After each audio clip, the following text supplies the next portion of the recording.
Just raise your right hand and put your left hand on the Bible.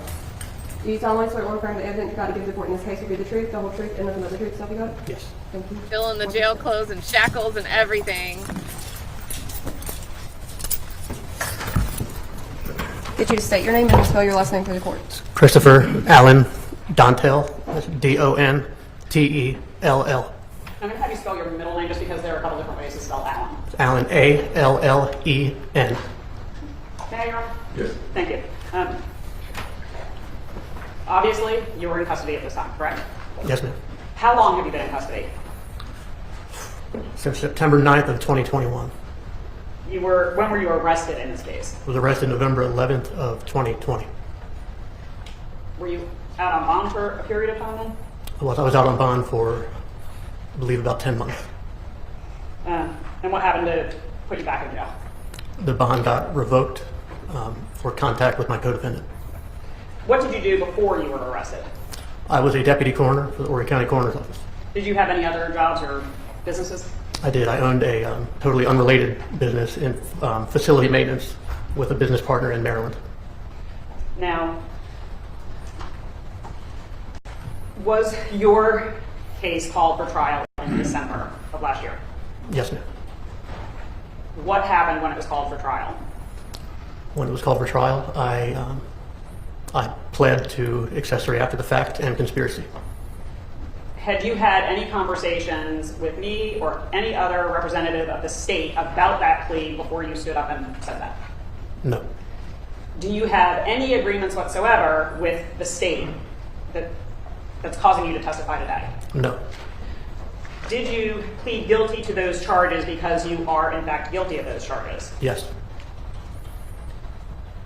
What are you hoping to get from testifying today if there are no agreements between the state and you? Personally, I'm hoping to get a, obviously, less time. I'm also hoping to provide closure for the Rice family. Were you... I'm going to sort of jump around just a little bit because I'm going to go to after the murder, before the murder. Were you interviewed multiple times by law enforcement prior to your arrest? Yes. Did you tell the truth during those interviews? No. Why? A few reasons. One, I was still trying to protect my job. I had a family, a house, I had a career, I had a good life, and I'm trying to protect it. I'd also been threatened by my co-defendant. If I ever told the truth, she'd kill me. You said one of the reasons is that you were trying to protect the house. You had a nice house and a family. Does your family still live in that house? No. And some people might think it odd that a man is afraid of a fairly petite woman. Why were you afraid of her? Size doesn't make Because I watched her kill someone father and kid. And the friend did the same thing to me. All right. So now, how did you come to meet the defendant? So, I believe it was early 2018. She came to work for Grindstaff Transport, which is the company that contracts with the coroner's office as well as several funeral homes in the area to do body transport. I had worked for them for several years at that time, and when the defendant came to work for Grindstaff, I was one of the ones that was kind of put in charge of helping to train her. So I taught her things like, different funeral homes have different preferences for how you speak to the families and the questions you ask, and things that you do to the body when you get back to the funeral home to prepare it for embalming. So I trained her as to the preferences of all those different funeral homes, as well as the preferences of the coroners, so that we could serve our customers the best we could. You sort of explained it, but what does a body transport company do? Okay, so the body transport company, in the case of a funeral home, say a funeral home calls, we would go to the place of death, meet with the family, ask several questions that are repetitive. He asks the same questions with each body. And then bring the body from the place of death to the funeral home and prepare it for embalming or cremation, depending on the circumstances. And in the case of a coroner call, we would respond to the place of death, and that could be anywhere from a hospital bed to the side of the road, anywhere in between. And we would work with the coroners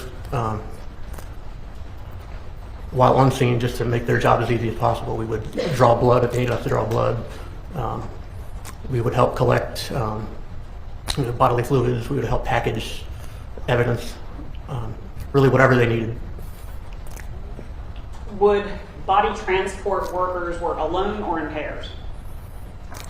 Both, depending on the circumstances. On a coroner case, typically it would be alone, because usually on a coroner case there's firemen or police on scene that would help us with the bodies. In the case of a funeral home, most of the time 2 people would go, because the family's there and you want to make sure you're handling the body with care and respect. Did you ever see Did the you do that here? defendant, lifting a body? Thousands of times, yes. Did she always require assistance? No. You said that you met her, I believe you said sometime in 2018. When you first began working with her, did you introduce her to your family? I wouldn't say it was when I first went to work with her, but I believe the first time she met my family was when we were living in a condo off of 38th Avenue in Myrtle Beach, and my wife was pregnant at the time, and we were moving into our new house in Conway, so I was having to box things up and lift the weight on my own because my wife couldn't lift because she was pregnant. And I just happened to be talking about it on one of our death calls one day that I had a lot of work to get done. I was having to box things up. I didn't have much help. And the defendant volunteered to help me lift the boxes and move them downstairs and things like that. Her in. That was her So I in. took her up on that offer, and she came to the condo and helped, and she met my wife. Do you know where the defendant was living at that point? She was living in Merle's Inlet. Who was she living with? The victim in the case and her 4 children.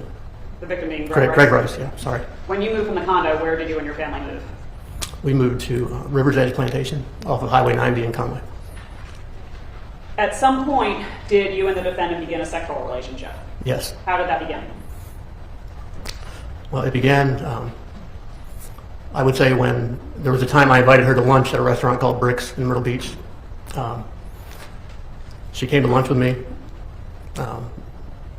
and she ordered several drinks. It was the first time I'd seen her drink. She ordered a bunch of amaretto sours and got hammered drunk. After that, and let me backtrack. I was a regular at Bricks. I went there a lot. I went there with my family. I went there after leaving the hospital from autopsies for lunch. I was a regular there. So after the initial time that the defendant met me there, I continued to go there on my own, and I started seeing her there. I would run into her there. She would already be there, and she would typically be drinking by herself. And she started becoming a regular there herself, more so than I was. This was before your sexual relationship began? Yeah, I'm sorry. I'm getting No, you're fine. I'm just trying to make sure we keep the timeline correct. I got you. So then on one of these occasions at Bricks, it was at night, she paid her bill, and she told me that she had to talk to me outside privately. So I went outside with her, and she told me to get in the van, her work van. So I got in the passenger seat, thinking she was going to ask me a question about work or something like that, and she turned the van on and threw it in reverse. I said, "Where are we going?" She said, "We can't talk right here." It was right by the entrance, and there were people around. So in the back parking lot of Bricks, it's kind of an incline in the parking lot, and it goes up to a service road, like a dead-end service road. And she pulled into the service road Lady. and parked. And I said, "This looks suspicious. Why are we here?" She said, "Have you ever cheated on your wife?" That her lie. I guess it worked. I said, "No." She said, "Well, you're about to." Girl, look at her eyes. And she climbed over the console on top of me and started to kiss me. And on that occasion, I gently pushed her off of me and said, "I'm not doing this." Look at For the her. next several days, she kind of made fun of me about it. They told me that I was the only guy she's ever met that would have turned down that opportunity. And eventually I didn't push her off of me. I gave in, and that's when it all started. And it became a regular event. Do you know about when the affair started?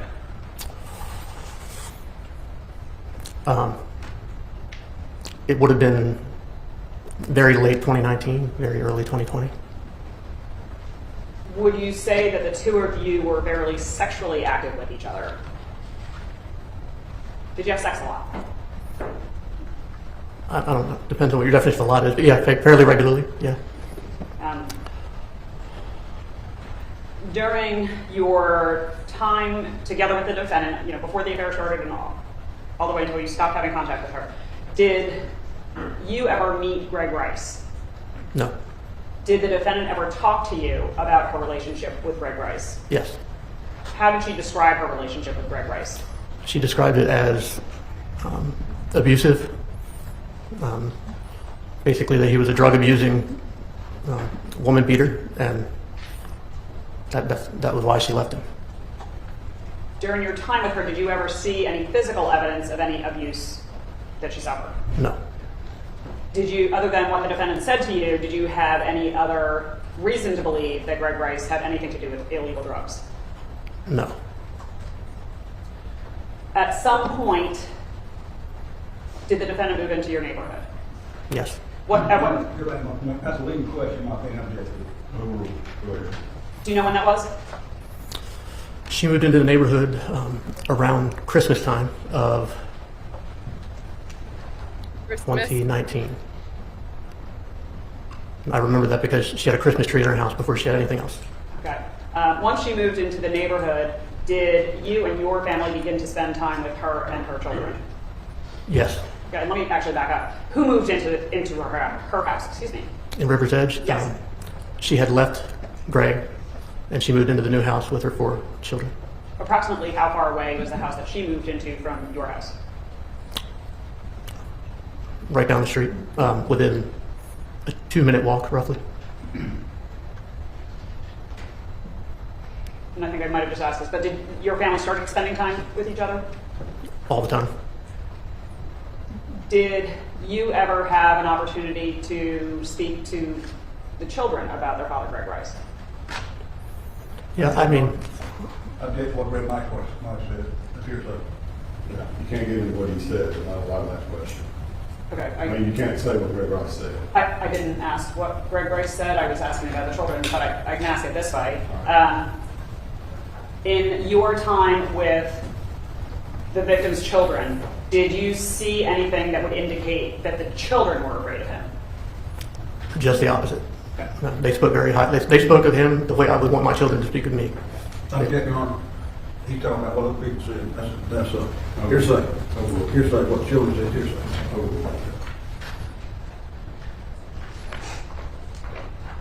Well, what if, so I'm expecting fireworks on Cross or whatever, but what if the dad on the defense team is like losing it over here about these objections?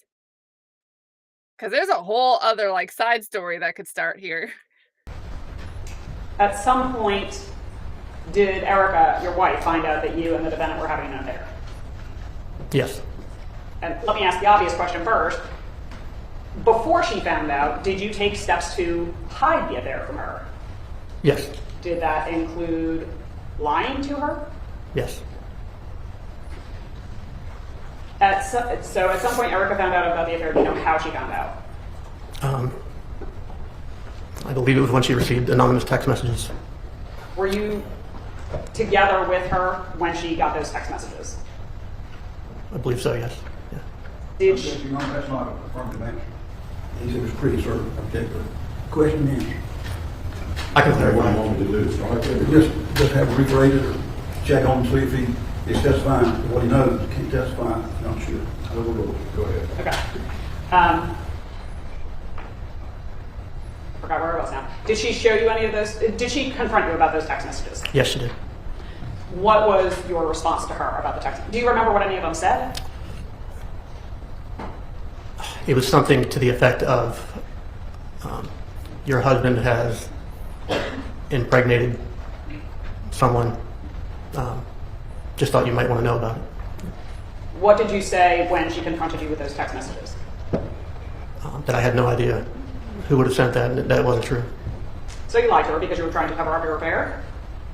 Yeah. At that time, did you have any idea who sent those messages? No. Did you and or your wife ever, well, I'll stick with you so it's personal knowledge. Did you ever speak with the defendant about those texts? Yes. Did the defendant ever tell you who was sending the text or who she thought was sending the text? She pretty much immediately said it was Greg Russ. And I apologize if I've asked you this before. Did you ever meet Greg? No, as far as, I never shook his hand. We never spoke. I saw him. He would drive through the neighborhood to pick up the kids. I would wave at him, just a friendly wave. That was the extent of my interaction with him. After those initial texts, did you and your wife remain married? I'm sorry? After Erica received those initial texts, that's a hard word, did you guys remain married? Yes.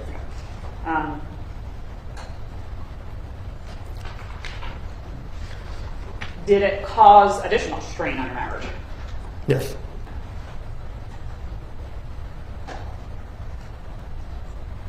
For some indulgence for a moment.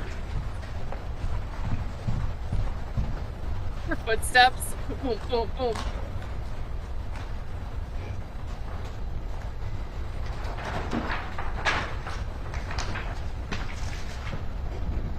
Yeah, guys, remember, his sentencing is withheld until after he testifies. Your Honor, I'm going to approach with the court's permission with State's Exhibit 153. Did you and the defendant have more than one conversation about who might be kind of trying to leak word of the affair? Yeah, it was an ongoing conversation over the course of several days. And were they in-person conversations, text conversations, or both? Both. If you could just look at Exhibit 153, it's not admitted yet, so don't read it out loud or anything. Okay. But is that a text conversation that you had with the defendant?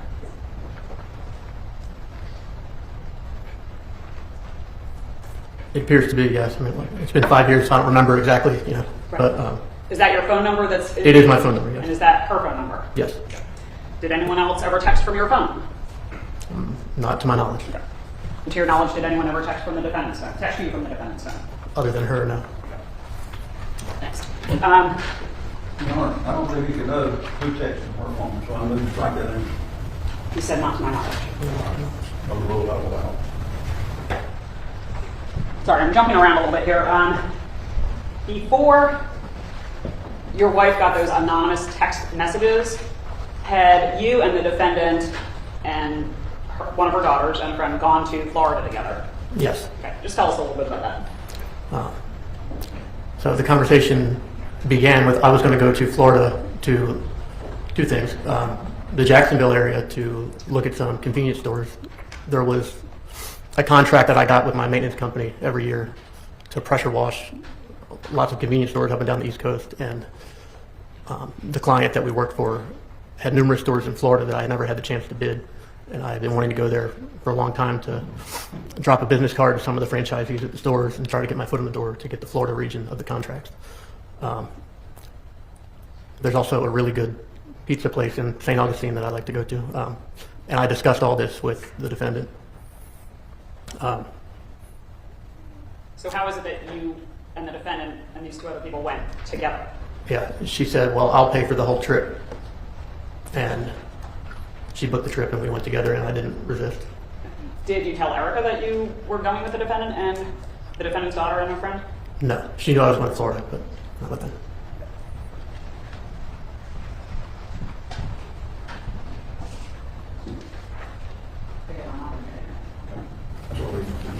It's mission. So I'm approaching the State's Exhibit 98. He's looking at that defense table. I'm just going to direct your attention to, I think it's We got the some sixth ratings. line. Is that an accurate list of the people who went to Florida on that trip? Yes. to your knowledge, did anyone else know who all went on that trip? No, not to my knowledge. While you were, and how close in time was that trip to when Greg was killed? I don't remember the exact dates of the trip. I know Greg was killed on the night of the 2nd. It would have been within a week to 2 weeks, I believe. During that trip, did the defendant tell you anything about any text conversations or issues she was having with the victim? Yes. So during that trip, she claimed that Greg Rice was upset because she had left the kids with him for longer than he expected to have them.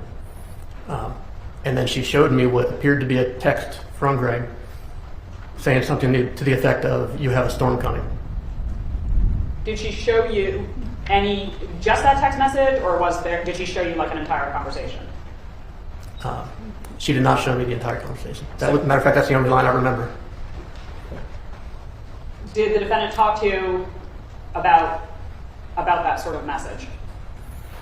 Well, going forward from that point, she acted as if she was terrified of Greg, and that storm coming message meant that he was going to abuse her again. She was in fear of him, and it was a constant subject of conversation after that. I don't know how she did it. She's very tech savvy, and she did something with her phone to where she could see Greg's phone screen on her phone, and she could track his location. She could see if he was texting somebody, she could see his screen on her screen from wherever she was.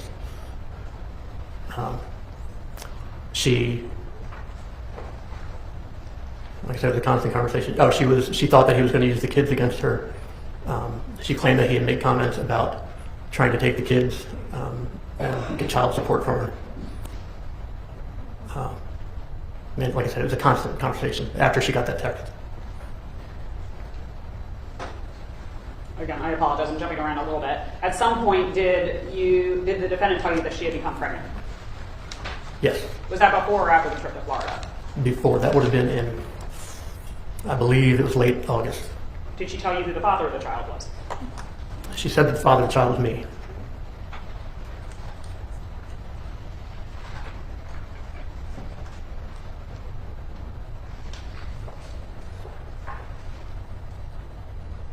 At some point during this time period when the anonymous text messages were being sent, was there ever any conversation about a package coming in the mail? Yes. One of the anonymous texts that my wife received said that something along the lines of all the proof is in the mail, or all the proof, all these messages will be sent in paper form, something like that, in the mail. And so what conversations did you and the defendant have about this potential package? I don't remember exact conversations we had about it, but I can tell you when it came, I was home and I received it. Who was the package addressed to? It was addressed to my wife. Was there a return address on it? There was. It was from an education company in Columbia. What made you think that that was the package that would be related to the anonymous text? Because the company that was listed, or the school that was listed as the sender, was not the school that my wife worked for. It was a different one. And combine that with the fact that supposedly this stuff was coming in the mail, I put two and two together, and I opened the package, and What did you see inside? I saw several pages of what appeared to be screenshots of text messages, as well as photo collages. And to be honest with you, I didn't even examine it. I knew what it was, and I got in my car and drove it down to the defendant's house and gave it to her. Did you have any idea what she was going to do with that package? I did not.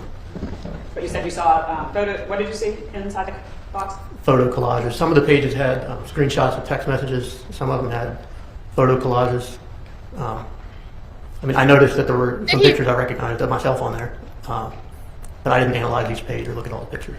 Really? Let's do the credibility vote now, Now chat. let's move to October 2nd. Okay. Let's do the Starting credibility at vote. about 6:15, the jury has seen evidence that you and the defendant left River's Edge in separate cars around 6:15, 6:20. That's testimony from the solicitor. I'm just trying to orient him into, I sustain the objection, just ask your question. at some point that evening, did you and the defendant leave River's Edge community at about the same time? I don't believe so. I believe I was already out working, Where's the buildings? and when I met with her, if I recall correctly, it was at the Heritage Wildlife Preserve.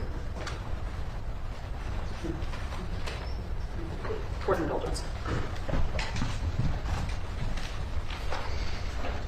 He said he didn't really look. He knew what it was immediately and just drove down to the defendants, but he was looking through the pages. And he said he was looking through the pages. And that's just a weird What thing type of car did you to typically drive? mishmash. A silver Ford Explorer. Was that a county car? Yes. What type of car did the defendant typically drive? Typically I believe it was silver, Honda Odyssey minivan. I'm approaching you with admitted exhibits 136 and 138. So let's start with 136. Do you recognize both the car and the driver in that photo? Yes, that's the defendant driving her work van. Okay. And what's the date and time stamp on that? October 2nd, 6:16 p.m. Okay, now look at 138. Do you recognize that car? Yeah, that appears to be me entering the gate at October 2nd at 6:20 p.m. Okay. And you said entering. Is that you entering the community or Yeah, I believe we're both entering in that picture. Peter, I wish I'm we not had sure, though. two screens And to if you see don't, her that's fine. face the whole I don't know. time that he's on the stand. Thank you for shortly the after two. this time, did you two go to, I'm just calling it the preserve because they have too long, the preserve on International Drive? We did, yes. What was the purpose of going there? Shooting. Had you done that before? Yes, many times. Did you, when you would go shooting, who was shooting? Was it you, was it her, or was it a combination? If I might backtrack a little bit, Absolutely. prior to all of this, I would say total throughout the duration of time that, from the time I met the defendant until all of this transpired, we probably went shooting 12 to 15 times. Sometimes it was at the Heritage Preserve, sometimes it was in the woods off of Water Tower Road. I know she shot more frequently than I did, but she often asked me to go with her, and sometimes I did. Sometimes I went and didn't shoot, and she shot. Sometimes I did shoot. So, speaking directly to the night of October 2nd, who shot that night? The defendant. Do you know what kind of gun she used? I don't know the kind of gun. I know it was a small black gun. I don't know the brand or anything. How long, you can estimate, and if you can't, that's fine. How long were you in the preserve that night? Not long. So I had worked all day that day. I went on call for the coroner's office at 8 o'clock that morning. I got my first call pretty much right away, and I stayed busy all day. I hadn't eaten much, and I wanted to go to get some dinner. That was my priority. So when we shot, we weren't there more than 10 to 15 minutes. I remember it being muddy, and all I could think about was eating. So we didn't stay long. I can relate. So, did you guys in fact go to eat after that? We did, yes. Where did you go? Abuelos. How long were you at Boyles for? You can estimate or not if you don't know. I would only be estimating an hour maybe. What did you do after Abuelos? So, well, while we were at Abuelos, I remembered that a friend of my family who works at a different restaurant, it was her last weekend working there, and I mentioned to the defendant that we should have gone there in Sacristy.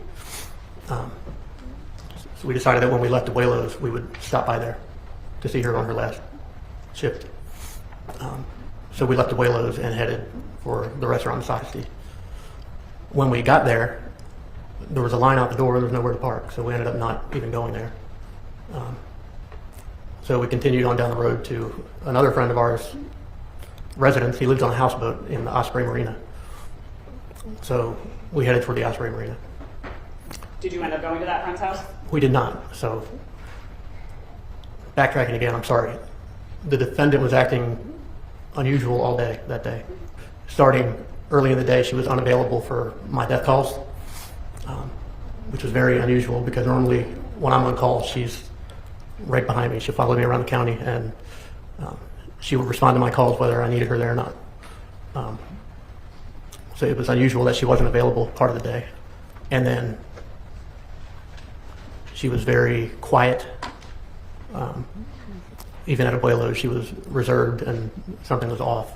So then while we're driving, when we got to the Osprey Marina,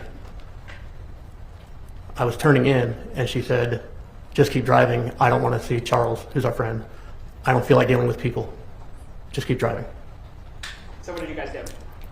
So we continued driving. I remember we drove down Enterprise Road to Bay Road and looped back around to 707. I can't hear the word Was anything enterprise going on between anymore. the two of you during that ride? Not that I recall in particular, but we, at some point I remember I realized that I didn't have any of my supplies that I needed for work. I had a little blue bag that I carried with me that had all the paperwork I needed. It had my gloves, it had things I would need if I were to get a death call, and I had left it in my Explorer at Abuelo's. What did you do when So you we left? went, at some point we went back to get the bag out of my Explorer in case I got a death call, so I would be able to do what I needed to do.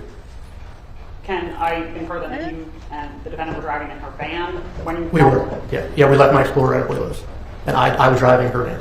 What happened after you went back to Abuelo's to pick up your bag? She said that she needed to stop by at Myrtle Beach Funeral Home because she had left her glasses there earlier that day. Was this after typical business hours at a funeral home? It was late. It was dark, so it had to have been 9 o'clock or so. How would you guys have gotten into the Myrtle Beach funeral home? If it's after hours. With the key. Who had a key? The defendant definitely had one. I may have also had one. I had keys to some funeral homes, but not others. So we had at least one key with us, maybe two. Okay. So the defendant said she has to get glasses. Did you in fact go to the funeral home? We did. Tell me about that. What happened? So we went to the funeral home, and I assumed she was looking for her glasses. She went to the left. We walked in the back door of the building. She walked to the left, which is back toward where the embalming room is. I went straight up the hall toward the office. At some point, I heard her speaking, presumably on the phone. And then I heard the conversation end. She came to the office. When she got to the office, she had her cell phone out, and I was talking to her, and she wasn't looking up at me. Whatever was on her phone, she was very, had her attention. And she said, I have to go see Greg. Did she say why she had to go see Greg? She did not, but I said, well, I'm not going Why not? Why wouldn't you go? because she was constantly complaining about drama and abuse, and I didn't want to be part of it. She would typically take a friend with her. Her friend Savannah would go with her to Greg's house, or she would go on her own, Is that based on what she told you, or did you actually witness her? based on what she told me. So I what? didn't want to be caught up in drama. What happened when you told her you weren't going to go? She said she would just be a few minutes, just go with her. What happened next? So I drove her van. We drove toward Greg's apartment complex, which is off of Arrowhead Road. Let me stop you there for a second. Did you know where Greg lived before this? I knew where his apartment complex was. I had been there on death calls before, so I knew roughly, I forget what it was called now, but I knew how to get to the general area. Did you ever require directions to get there? No. What? So I'm sorry. Now continue. You headed in the direction of. We headed in the direction. She called Greg while we were driving, and I guess he had indicated to her that he was outside. She told me that she makes him meet her outside because she's uncomfortable going to his apartment, so he meets her outside of the apartment complex. So we were driving down Arrowhead Road, and I saw Greg on the left side of the road walking towards us, just outside of the apartment complex. And I said, "Is that him?" She said, "Yeah." Is this So where she as we shoots approached him, I started to slow down, and she said, "Make a U-turn." So I kind of passed him, made a U-turn, and as I pulled up alongside him, she said, because I was going to, he stopped walking, he kind of turned to face our van, and I was stopping right next to him, and she said, "Pull up, don't be awkward." So I said, "Pull up." She said, "Yeah, pull up." So I pulled up so that we had passed him. What happened next? She opened the door and shot him. How many shots did you hear? A lot. What did you do? I froze. Did the defendant say anything to you at that point? Yeah. She said, "What are you doing? Help me, help me." Cursing at me, "Help me." So what did you do? I got out of the van and walked toward the back of the van. Greg was laying right at the back of the van on the side of the road. What did you do? She said, "Put him in the back of the van." So I opened the back of the van and we started treating him just as we would treat any other body. And I grabbed the sheet, wrapped it up like a rope, So they put already it had underneath the his sheet. torso to help with leverage. And then in her van, she had what we call I don't remember what we called it, like a sliding board. It was a black plastic backboard, and it was flexible so you could put a body on it and easily slide it and maneuver it around. I pulled that off of her stretcher, and using the sheet as leverage, we both picked Greg up and put him on the sliding board and put him into the back of the van. What did you do next? I reached in and started buckling him. So on the mortuary stretchers that we put him on, there's 2 seat belts, and you click them, and what they do is they hold the body in place. And I started to do that, and she started screaming and cussing at me and said, "What are you doing? We need to get out of here. We need to get out of here." And I shut the back of the back door. Greg was just kind of haphazardly on the stretcher. He wasn't buckled on. He wasn't covered up. And we got in the van, and I hightailed it out of there. How long would you say you were in the Arrowhead community? Not long. I mean, it happened fast. And by the time, when I pulled up in front of him, it was like one swift move. Like she opened the door, slid out, and it was pop, pop, pop, pop, pop, pop. Had the 2 of you moved bodies before together? You just have to say yes or no. Yes. As part of your jobs, was that a fairly frequent occurrence? Yes, every day. So you said that you hightailed it out of the Arrowhead community. Where did you go? We went back to the funeral home. What happened when you got there? Well, first of all, on the way there, I asked her, "What just happened? Why did you do that?" And she didn't say much. She told me to go to the funeral home. And I just remember the complete nonchalance. Just like this was it was like a minor inconvenience that we were going through. You just changed up real quick.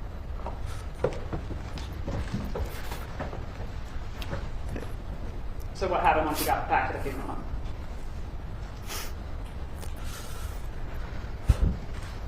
So at the funeral home, when you bring a body in, they have a garage and they have coolers in the garage, and the coolers have one door that you open, and there's either 3 or 4 shelves inside the door. And we wheeled Greg in on stretcher. I made a cremation container, which is pretty much a glorified cardboard box. And you use little zip ties to tie it up and make it rigid. And I made one just like we would make for anybody else. And I put it into the cooler and pushed the stretcher up next to it and started to push Greg in. And the whole time she was yelling, "Are you stupid? Are you stupid? Hurry up. We got to get out of here. Hurry up. Are you stupid?" Over and over again. "Are you stupid?" I mean, Did you have any concerns about leaving the victim in a cooler and leaving the funeral home? So sometimes the coroner's office will use funeral homes as extra storage, like if we're out of room at the morgue in Conway, or if it's, for whatever reason, we might need to leave a body in a funeral home. And typically we put a note on the shelf that the body's on that just says "hold for coroner," and that's what I did. I put a note on it that said "hold for coroner." Would that have been unusual? I know, hold for coroner. No, that was the regular thing.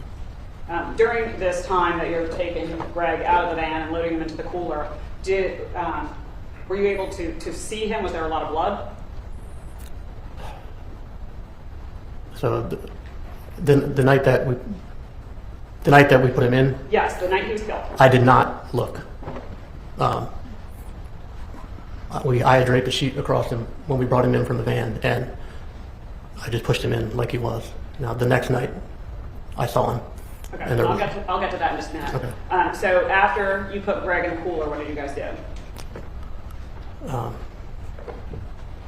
out of there fast and went back to her house. Did you go back to? I'm sorry. Go Yeah. ahead. On the way back to her house, we had to get my This is where she loses it. Explorer from. She looks Abuelos. angry. So we stopped to get my Explorer before we went back to her house. On the way to get the Explorer, she told me that if I ever told anybody what happened, she would kill me. And that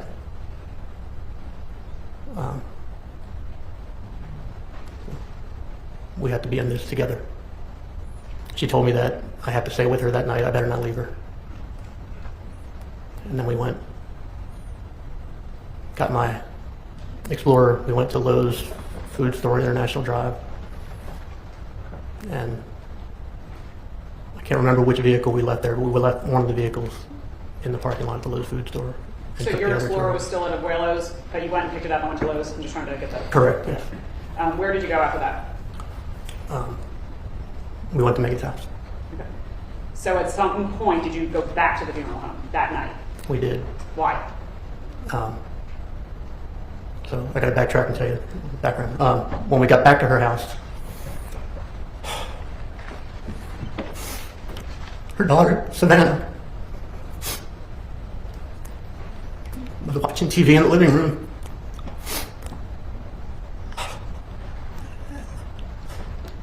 I just remember thinking how normal it looked in the house. And I had to pretend that this hadn't just happened.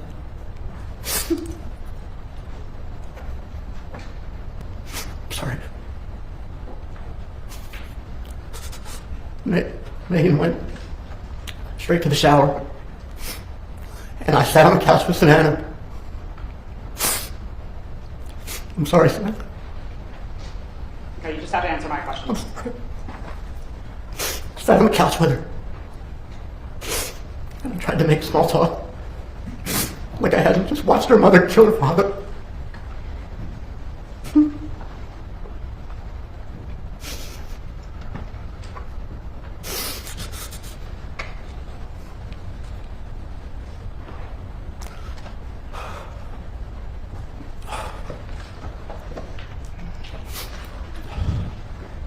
I'm sorry, what was the question? You said you would return to the funeral home at some point that night.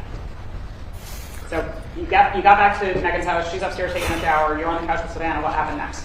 Okay, so there's an app that we use for the coroner's office. It's called Iris. Is that And IRIS? I believe it's IRISS. Okay, thank you. Like you stopped So there's an crying app. quick I'm or sorry. whatever. That's okay. So the Iris app, it tells you what's going on in the county. Only law enforcement, fire, rescue, coroners have access to it. And I remember seeing on that app that there was what appeared to be a pending death on the south end of town. It said it was a cardiac arrest. The call came in as a cardiac arrest. I believe it was a man that was found down in his driveway. And I told the defendant after she got in the shower about that call. I said, it looks like there's going to be a death call, and I can't not go on it. I can't act like something is out of the ordinary. And she said that she wanted to go back to the funeral home anyway because she forgot to get Greg's belongings off of his body. Did she ever say why she wanted to get his belongings?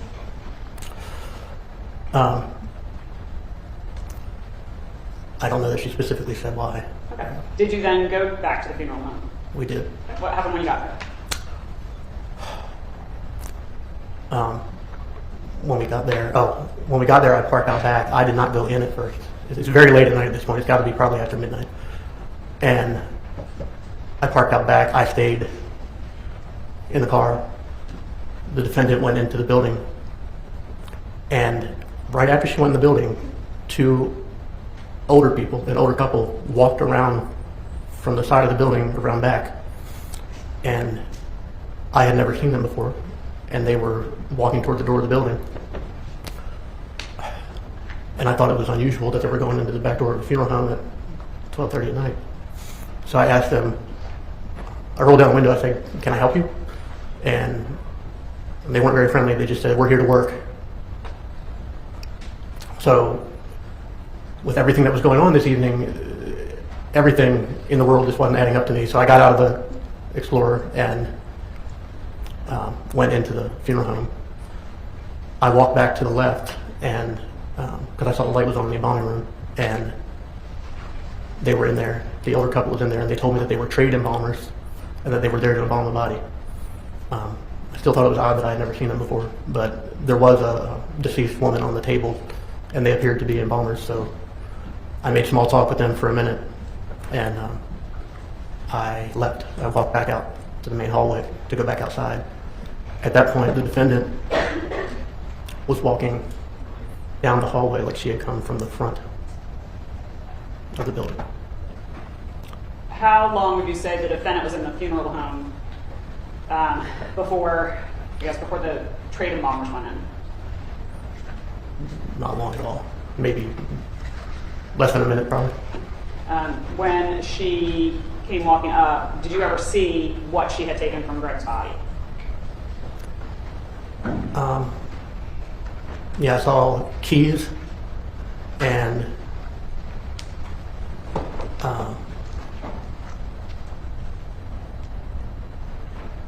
I forget what else, but she had some of his personal effects. Did she ever tell you what she did with that stuff? Yeah, so the next morning, I'm still on call. I'm on call all throughout this weekend. The next morning, I had death calls in the morning. She went on, I believe, the first death call I had. She actually did the transport for it. And then she said she was going to be unavailable because she had to make things seem normal for the kids, and she was supposed to take them to Greg's apartment that morning. So what did she do with the belongings? So, I'm sorry. That's okay. I wasn't there, but she told me that she took the kids and Greg's belongings to his apartment, and that she hid his keys and his wallet in a cushion on his front porch, and then let the kids find them for some reason. So she hid the belongings that she took off his body on his outdoor furniture, let the kids find them. She also told me that while she was there, she went back out to the road in front of the complex and picked up shell casings that were in the road that had been left there the night before. And this was in broad daylight.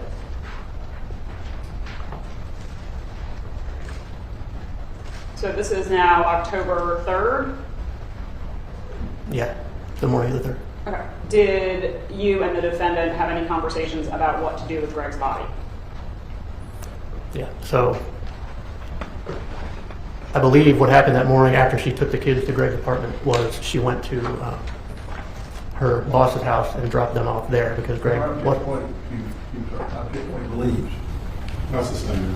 If he knows, he knows. If he doesn't, Okay, the defendant told me that she dropped the kids off with her boss, Chuck Benjamin, at which point she became available for death calls because she didn't have kids anymore. I had a death call on Treetop Court off of Bay Road, and the defendant came and did that transport for me. So I went inside and I talked with the next of kin of the deceased. The defendant came in, we did our normal job, preparing the body for transport, got the body on the stretcher together, at which point the defendant took the stretcher to her van, and I went to my Explorer to do the paperwork that goes along with the body to the funeral home. While I was doing the paperwork, the defendant got in the passenger seat of my Explorer. And she told me that I had to get rid of the body. What did you say? I said no. Here comes the Lowe's and the Pepsi I told shirt. her that she should ask Jim to cremate the body. Jim was the owner of the funeral home. I told her she should ask Chuck to help her, that I was already way more involved than I wanted to be. And she told me, this isn't about Jim, this isn't about Chuck, this is about you, and I saved your life. This is the least you could do for me. So did you agree to dispose of Greg's body? Not at first. It was an ongoing debate all day.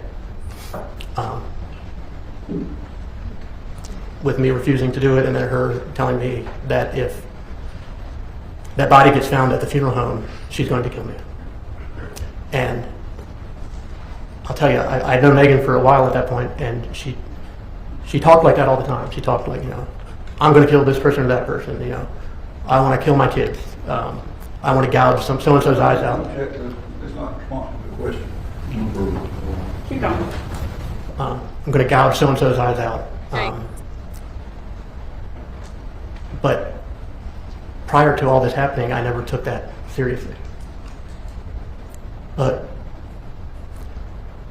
on the night of the second, that changed. And when I heard her say, do this or do that, or I'm going to kill you. I had just watched her kill the father of her kids. I'm going to take it serious. So did you, in fact, dispose of Greg's body? I did. So I went to Lowe's, and I honestly at the time had no idea what I was going to do with the body, or if I was even going to do what she wanted me to do. I didn't want to do it, and when I was there shopping at Lowe's, I didn't know where I was taking him. I didn't know if I was going to go to the water or to the woods or somewhere else. And I just started buying things that I thought might be useful. And it makes me sick to even tell this story. I'm sorry. Well, at some point, did you go back to the funeral home to get Greg's body? Yes. So, and if I can fill in a little bit again, I bought the items at Lowe's. Later on in the day, we had a death call in Aner. The defendant was available for it. While we were on the death call, she told me that she was having a miscarriage, actively. And that particular body was going to be stored at the coroner's office at the morgue there. So we left the house where the person died, and we took them back to the coroner's office. And the defendant got out of her van and walked straight into the bathroom of the coroner's office and was in there for, I estimate, 20 to 30 minutes. I handled the body, I took care of what needed to be done. Eventually she came out of the bathroom and she told me, again, so nonchalantly, well, I'm having a miscarriage, so things are really working out for you. Greg's dead and I'm having a miscarriage. And she told me that I better get rid of that body tonight. Me and Greg's body. So at some point, did you go back to the funeral home to get Greg's body? Yeah, I waited till it was dark. I went back by myself. She had told me to get him out of the county. So I went to the funeral home, and I took my Explorer and I put him in my Explorer. What did you transport him in? So I had grabbed a portable stretcher. I believe I got it out of her van. It was either out of the van or it was out of the funeral home itself. But they have these foldable fold-up stretchers. They fold out and they look like a big heavy-duty backboard. I took him out of the cooler. I put him on that. Was there anything covering the stretcher before you put Greg's body on top? There was. I unfolded the tarp that I purchased and put it on the Okay. What did you do stretcher. next? I pulled Greg out using the sheets that were still around him from the previous night, and I pulled him over onto the tarp. And at this point, I looked at him because it all seemed so surreal. I just had to see his face and believe it was him. Well, let me stop you there for a second. Obviously, you saw deceased people on a regular basis. Were you able to tell at that point whether Greg was alive or dead? He was dead. I knew he was dead. He was dead within a couple seconds of her shooting him. So, what did you do after you put him on the stretcher that the tarp is covering? I strapped him on using the seatbelts on the stretcher, and I took him out to the Explorer and put him in the Explorer. And at this point, I still didn't know where I was going. So I sat behind the funeral home for a few minutes, and I thought about going to Myrtle's Inlet, and there's a lot of water down there. And then I decided, I don't even remember my train of thought, but I decided to take him out 501. I knew that the PD River was out on the county line. And I started heading that direction. So while I was on 501, I just didn't want to be doing this. And all I could think about was, how can I get out of this?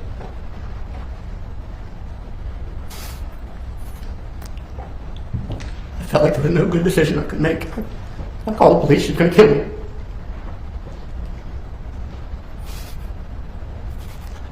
Pulled over into a parking lot, and I sat there for a few minutes. It was just a business. It was late night, so it was an empty parking lot. I just tried to think of how can I get out of this. And eventually I came to the realization that I wasn't getting out of it, and I just had to finish what I was doing. So I looked at the map on my phone, at the river at the county line, and I decided to head out 378. I want them to show her face right now. I drove out 378, and there wasn't much traffic, but as I got close to the county line, there was a car that had flown up behind me, and I pulled into a little convenience store about a mile or so before the county line, and I let that car pass. And then I continued out toward the river. When I got there, I actually drove across the bridge, and after you cross the bridge into Marion County, there's a sharp bend that leads to the right in the road. After that bend, you can see ahead for a long ways. And I made sure that there was no oncoming cars, so that nobody was going to pull up on me while I was doing what I was doing. And once I knew there were no cars coming, I did a U-turn. I went back to the middle of the bridge, and popped the back gate of the Explorer. Took about 10 seconds to put them in the water. What did you do after that? Went back to the defendant's house.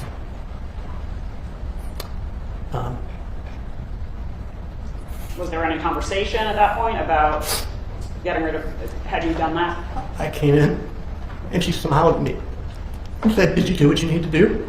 What you needed to do?" I said, "Yes," and she said, "Good boy."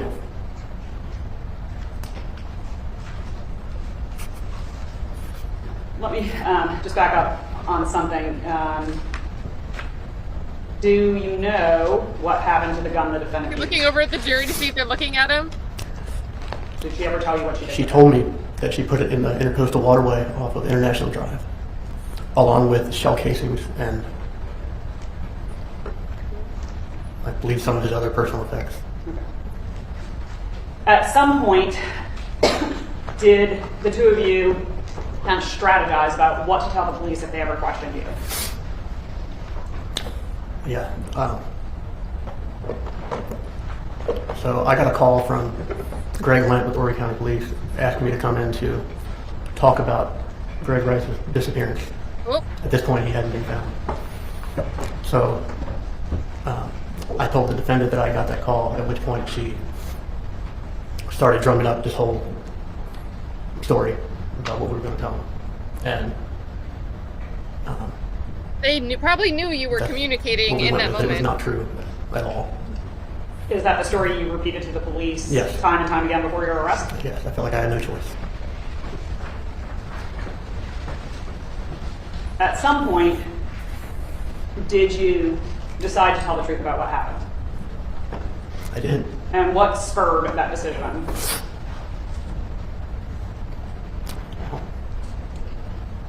What made you decide to tell the truth?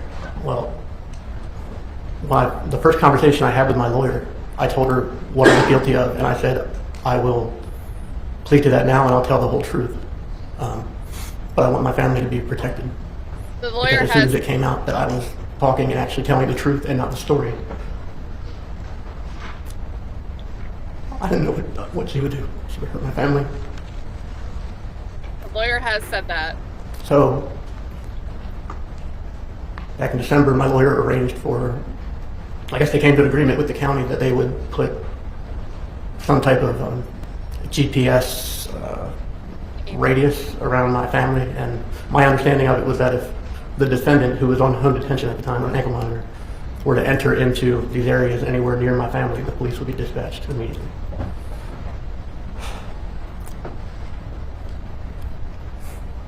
That was the point where I was somewhat comfortable telling the truth.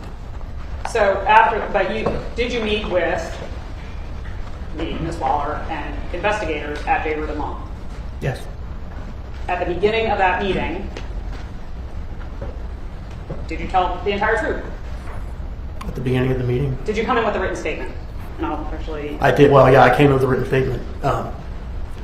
When I wrote the statement, I didn't tell the whole truth. That was prior to my conversation with my lawyer about the GPS radius and protecting my family. So yes, I came with that statement. But during that meeting, the safety arrangement was made. At which point, I told the entire truth. Of course, indulgence for them.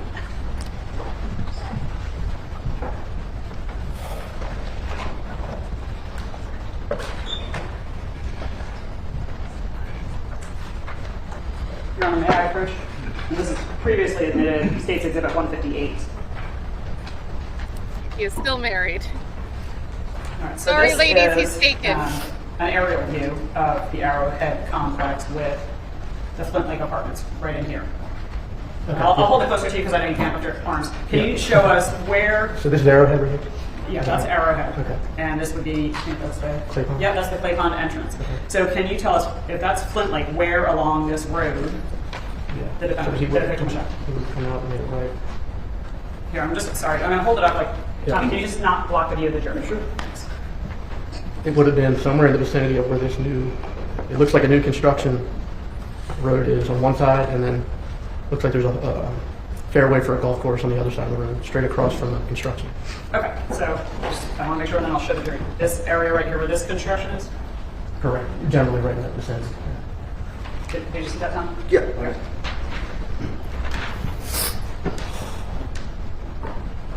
Is the dad gonna cross him?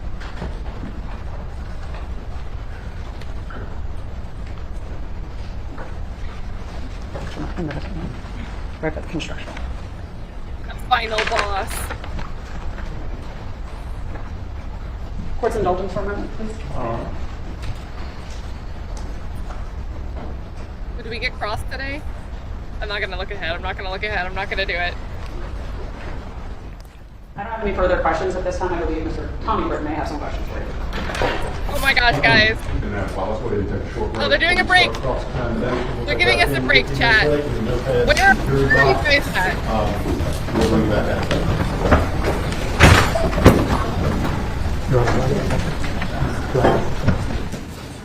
Okay.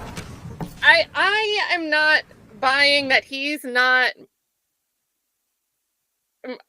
I know he pled out to being accessory after the fact,